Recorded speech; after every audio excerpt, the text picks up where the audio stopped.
আমি এমনকি সেদিন অস্বীকার করতে পারবেন না পরিবার, আমি বিনীত গোয়েল সিপিকে নিয়ে গেছিলাম আমার সাথে। যদি বাবা মার কোনো সন্দেহ থাকে তাদের থেকে তার কথা শুনবার জন্য আমি প্রায় 1 ঘন্টা ছিলাম। আমি এটাও বলেছিলাম যে দেখুন, আমাদের একটা কর্তব্য আছে,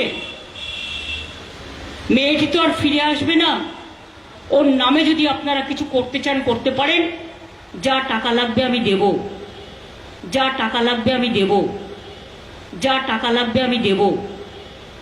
একটা কম্পেনসেশন, যারা বলছেন কম্পেনসেশন দেওয়ার কথা তাদের বলে রাখি, এটা আমার বলা আছে।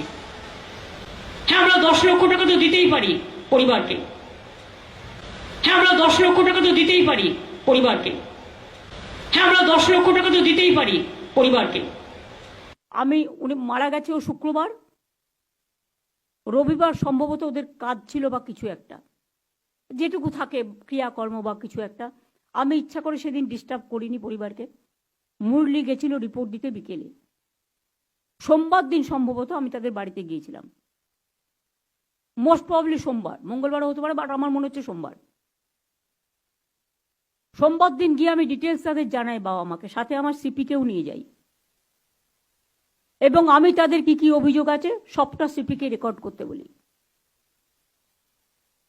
আর অনেকে বলে বেড়াচ্ছে না আমি টাকার কথা বলেছি, আমি মোটেই বলিনি। আমাকে প্রমাণ দেখাক কোথাও আমি টাকার কথা বলেছি, মেনশন করেছি। মিথ্যে কথা, কুৎসা, অপপ্রচার, চক্রান্ত